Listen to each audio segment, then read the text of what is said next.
Meanwhile, India has issued a warning to China. Beijing's new land border law is a serious concern. And India has warned that China must not use its new law to try and legitimize any incursions into Indian territory. Now, China's new land border row comes in the midst of a bitter 18-month-long face-off at the line of control. And this, of course, is happening at the line of actual control. Indian and the Chinese armies have been locked in an eyeball-to-eyeball confrontation at several flashpoints in the line of actual control, especially in the mountainous Ladakh region. Clashes in the Galwan Valley last year led to casualties on both sides. And since then, the Chinese People's Liberation Army has had to pull back from Pangong So after the Indian military had occupied several heights in response to Chinese incursions. However, tensions are still pretty high in places such as Depsang Plains and also in Hot Springs, where the Chinese continue to remain camped and have not vacated from these regions. On multiple occasions, India has urged China to respect the status quo ante and to pull back its troops to the positions that were held before the escalation of the crisis in the month of May last year. And so far, China has refused to do so. And the Indian Army has said that China has also not presented any workable solutions so far. And now we know as to why this may be the case. The question, of course, is, was the PLA simply stalling for this new law to be passed? Does China hope that the new law will legitimize the incursions that it has made into the territory?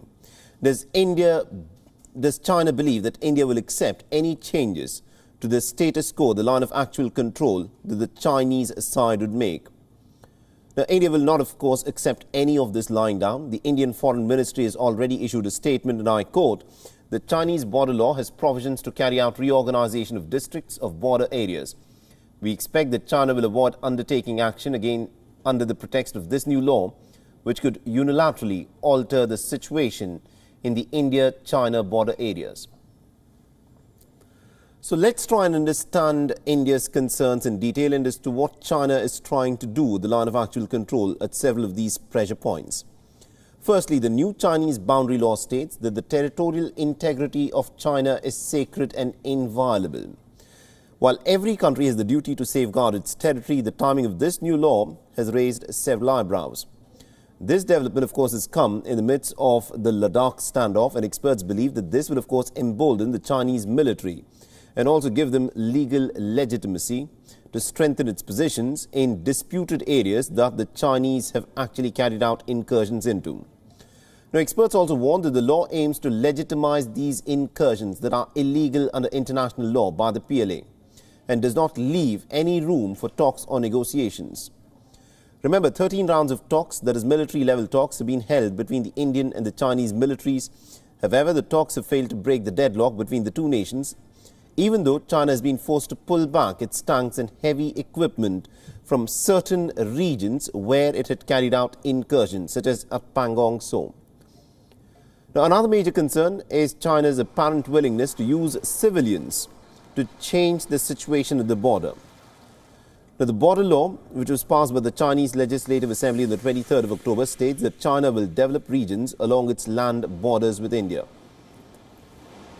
The Indian Defence Establishment is well aware of the Chinese tactics. India's Eastern Army Commander, Lieutenant General Manoj Pandey, states that according to their own policy or strategy, model villages have now come up near the border. In what quantity people will be settled here, that's a completely different question. But for us, it is a matter of great concern.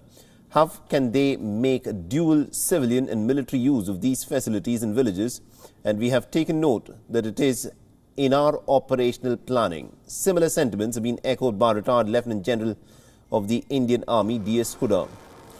In fact, it was the Chinese border construction near the India-Bhutan junction which had sparked the 2017 Doklam standoff.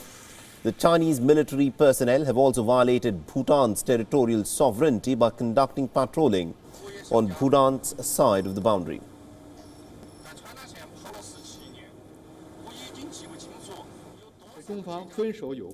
It will not affect China's fulfillment of existing border-related treaties it has signed or change China's existing border management and cooperation with its land neighbors.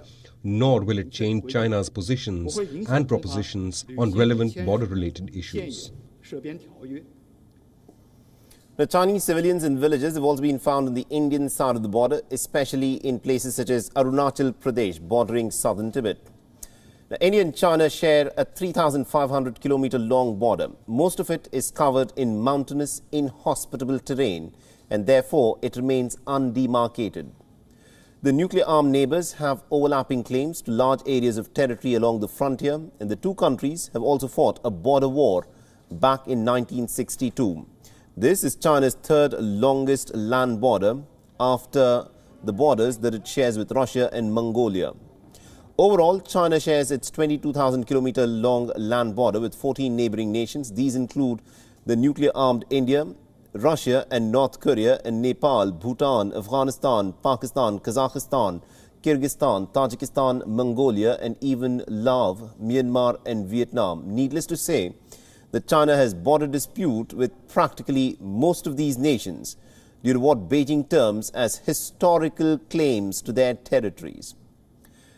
The new Chinese law has the potential to escalate tensions in an already very volatile region. An open conflict is sure to pull in global powers, including the Quad nations of the United States, Australia and Japan, who have boosted their military and economic cooperation with India in the face of the expansionist ambitions that the Chinese have exhibited in recent decades. Now, China's new land border law has also raised some serious concerns not only in India, but also in neighbouring Nepal as well. And WION's correspondent Saloni has sent us this report.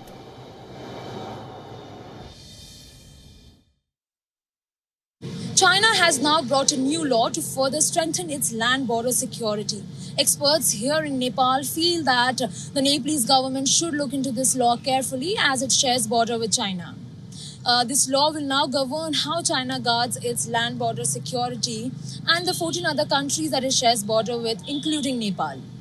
Experts here have said that Chinese have been trying to increase its surveillance not only along the border with India but also Nepal. So if they try to increase the security deployment along the border with India, Nepal will also have an impact. They've suggested the Nepalese government to hold talks with Chinese officials as soon as possible so that the issue is resolved immediately. Earlier, the Nepal government had sent a team back to the Chinese border area, Humla district, where the Chinese had encroached Nepalese territory and had constructed 9 buildings, to which the Chinese embassy here in Nepal had said that there is no border dispute between Nepal and China. Our Foreign Minister Narayan Khadka even held a telephonic conversation with his Chinese counterpart last week and also had a discussion on that border issues. Saloni Murarka for WION World is One in Kathmandu, Nepal. WION is now available in your country. Download the app now and get all the news on the move.